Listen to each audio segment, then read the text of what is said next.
สบายดีจ้ะพี่น้องสบายดีสุขคนก็สวัสดีตอนเช้านะจ้าตอนนี้9 โมงเช้าจ้าจะไปหาบ่าวเจแล้วก็จะไปหาอมรานะคะพี่น้องน้ำบ่าวเจพาอมราแดดออกได้เศร้าขนาดเพื่อนกระหมักเกิน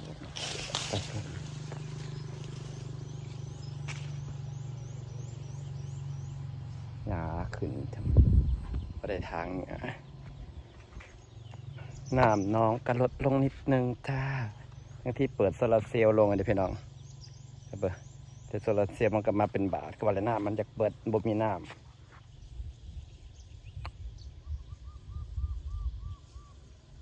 ำเจาะลงอีกได้เนาะพอน้ำนางความลึกน้ำนางแค่40เอง38 เมตรแต่น้ำก็ไหลดีเดี๋ยวเข้าลงอีกจะว่าน้ำเสียไหลดีประจักษ์38 เมตรแต่ว่าเจาะ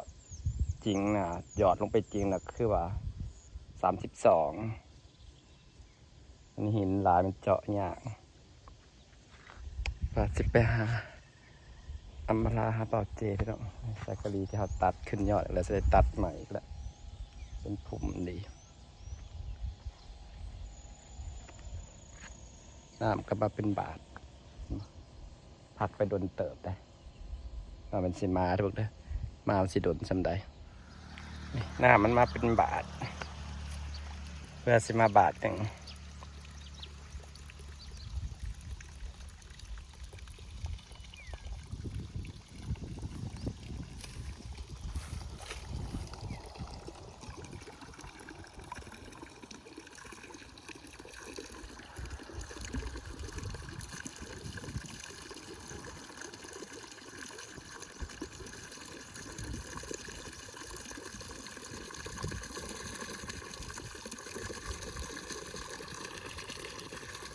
ไก่แห้งเติบจะได้แต่ว่าสิมาประมาณนี้แหละ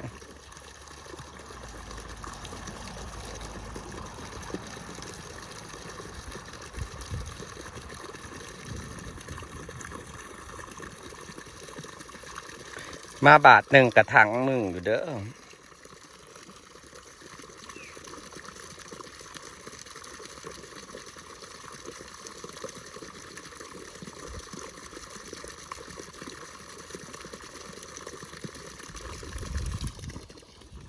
เบิดเลยปีหน้าจะสิเจาะลงคอให้จางครับเจาะลงปีกพี่น้อง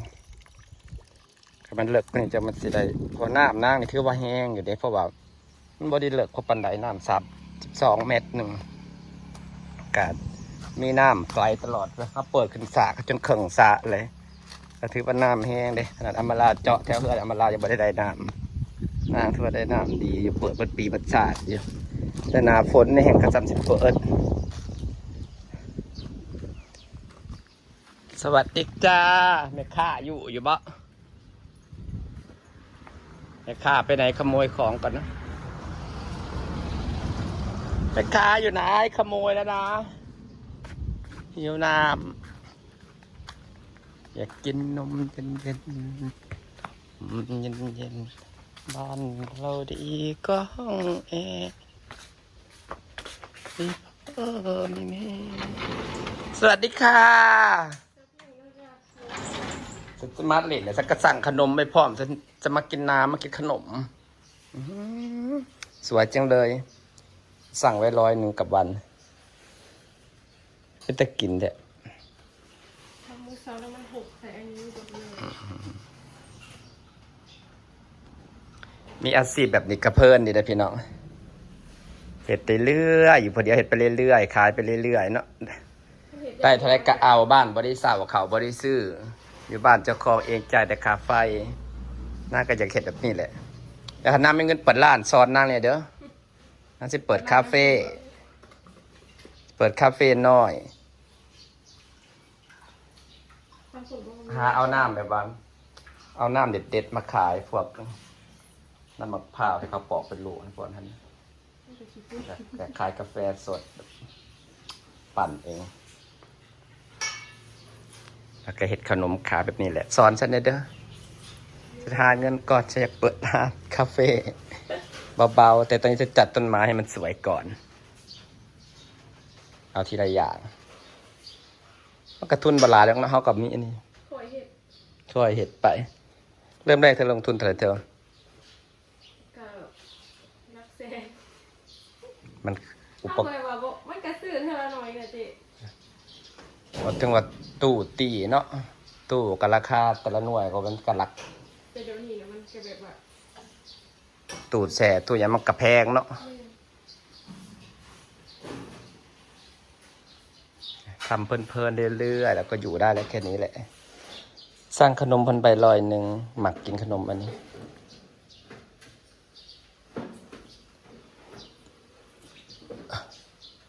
อยากกินนมเย็นด้วย อบได้ทีละจักฐาน มันอันนี้จะใส่ในเถอะค่ะ ฉันน่าจะเข็ดเห็นเขาเจ้าเห็ดกล้วยเหนือบขายนะเขาจะเข็ดจะเข็ด ไว้เนอะ ถ้วยเหนือบที่เคยเห็นเขาเห็ดขายแล้วจนใน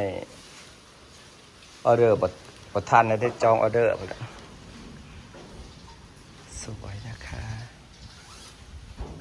ใช่ไหมคะทำนมเย็นให้หน่อยอยากกินนมเย็น แล้วก็เอาขนมให้100งามเนาะ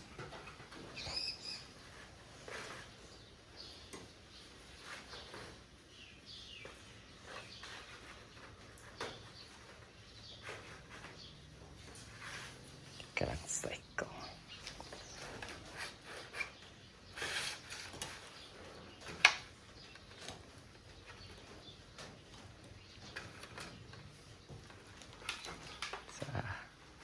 มันทำก็สวยๆเลยเนี่ยหมุนก็ดี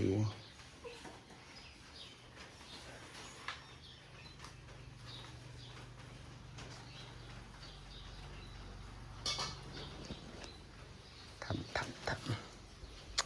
ถ่ายรูปก่อนถ่ายรูปสวย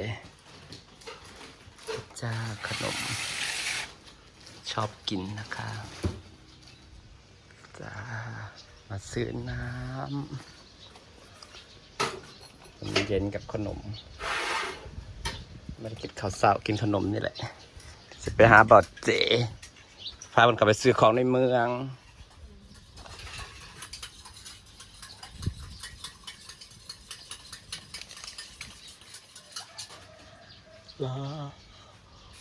ค่อยขยับขยายทีละนิดให้ใหญ่ขึ้นเรื่อยๆลูกค้าก็มาจักกันหลายขึ้นเรื่อยๆ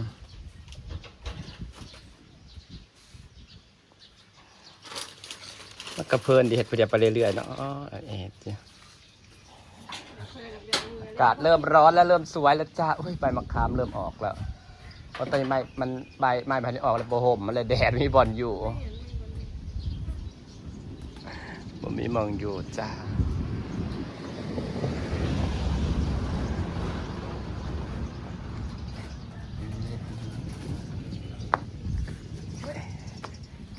บัวมีปลาด้วยเหรอ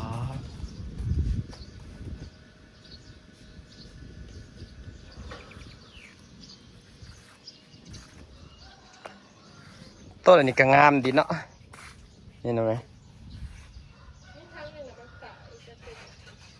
มันอยู่ห่มบ่จริงมันสวยนะ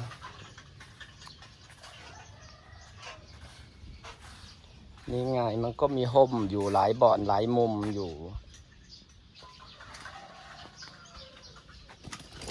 บอกให้เธอเอาผ้าแสลงมาคุม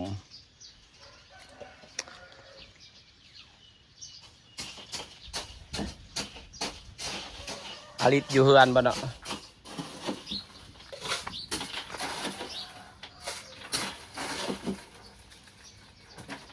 มาบุกเลยนะสั่งไว้แล้วก็มาซื้อถึงร้านเลยค่ะอยากกินจ้าเป็นหิว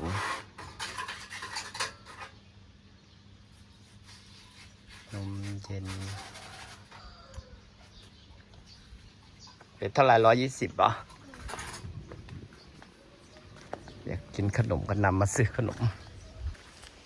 อาริตอยู่เฮือนมาเนาะบรรยามไปหาอาริตอยู่เฮือนไม่เอ่ย นี่จ้ะประมาณ400มีขนมก็แก๊กๆขอบคุณจ้าขนมอร่อยก็น้ำเย็นๆนะคะ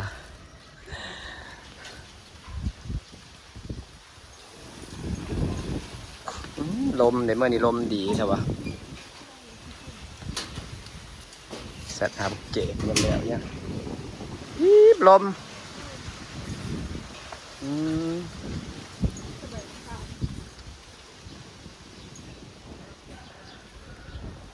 แล้วนี่ใบมะขามมันย่อมแนวนี่แหละถ้าจังบ่ปลูกนะสัญญามันปิวลงซะปิวเต็มเทินเฮือนปิวอย่างนี้เราบ่ปลูกต้นมะขามนะแบบถึงเราดูใบมันร่วงแล้วมันร่วงแท้ๆพี่น้องครับสิฝากบรรยากาศไว้ซ้ำนี่นะคะได้ขนมได้น้ำเลยไปหาเบาเจกัน